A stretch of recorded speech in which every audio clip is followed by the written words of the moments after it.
Hi everyone! Magandang umaga po! Mag-share ulit ako sa inyo ng recipe ko ng sinigang. So, itong sinigang na to, hindi ko siya ginisa. Ang una ko munang ginawa, pinakulaan ko muna yung pata para mawala yung iba niyang dumi. And then, hinugasan ko at saka ngayon ko pa lang siya iluluto. So, dito, ang ginawa ko lang, yung nilagang pata, syempre, nilagyan ko na ng sibuyas tsaka tubig. So, papakuluan lang natin yan.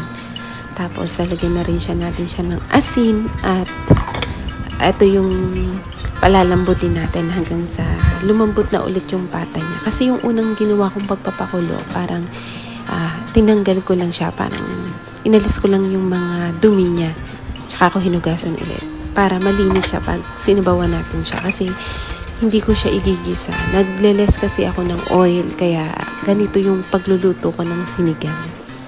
So, pag kumukulo na siya, ang unang-una kong nilagay ay yung pork cubes para yung lasa niya sumama doon sa lasa ng karne, tsaka doon sa mismong sabaw. So, habang kumukulo siya at lumalambot na ulit, ilalagay ko na din yung mga kamatis at tsaka sili para mag-blend yung lasa niya dun sa sabaw. So, pakulaan ko ulit siya dun. Pag kumukulo na ulit, ang gagawin ko lang ay lalagay ko na yung gabi. So, gabi yung nilagay ko dyan. Kasi gusto ko sa sinigang yung lasa ng gabi dun sa sabaw. Yung medyo parang may pagkatik yung sabaw niya. So, gabi talaga ang gusto ko kapag mga sinigang na ganyan. Tapos, gabi at saka pakukuluin ko ulit to. Para yung gabi, habang lumalambot yung karne, lumalambot din yung gabi, sumasama dun sa sabaw. Ganun yung ginagawa ko. Ganun din kasi yung gawain namin dati sa probinsya. Kasi yung nanay ko, hindi rin siya mahilig gisa-gisa gawa ng sa may mantika. Parang maka-old yung pagluluto nila ng sinigang. So, yun yung na-adapt ko siguro. Tapos, ang ginamit ko rin dito ay natural na sampalok. So, wala akong ginamit na kahit anong mga sinigang mix or something. Ang ginawa ko pala doon sa sampalok, syempre, hugasan mo muna. Tapos, hindi ko siya pinakukulan kasi yung iba ang ginagawa, sineseparate na pakuluan yung sampalok. Ako naman, pag kumukulo na siya, doon ko lang ilalagay yung sampalok hanggang sa maluto. Pag malambot na yung sampalok, hahanguin ko ulit yun. Tsaka ako siya lalagyan ng sabaw at tsaka ako siya pipiga-pigain. Pag nakuha ko na yung katas ng sampalok, yun yung mismong aasim natin siya sa sinigang. Para masarap yung lasa niya.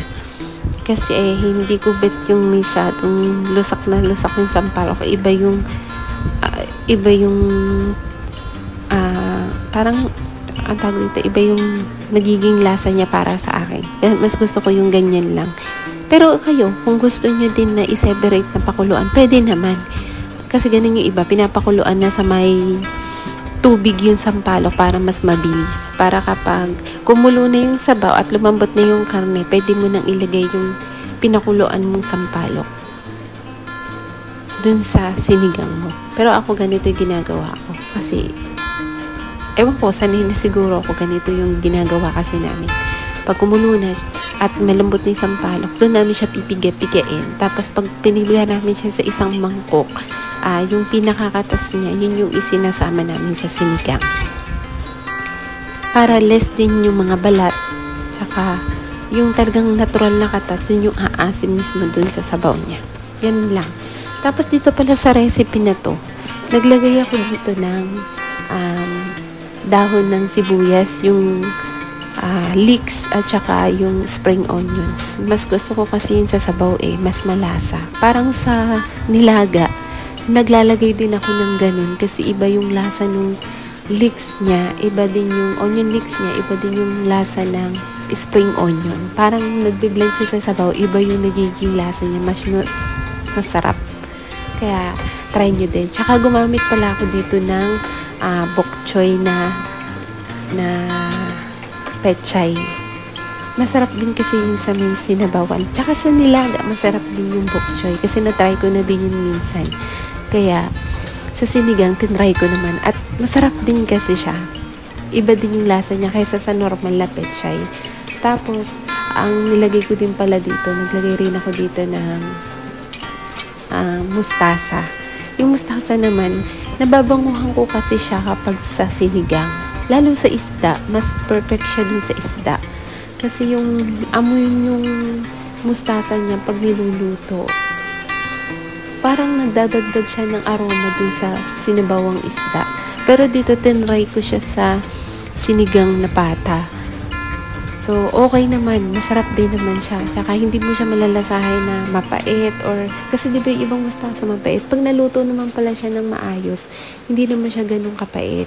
Hindi siya mapait. Tsaka, yung bok choy niya, masarap din. Kaya, i-try nyo din po yung recipe na to. Kung magustuhan nyo, maraming salamat po. Pero kung hindi naman, okay lang din po. Kasi at least na-try nyo din na yung sinigang na ginawa ko.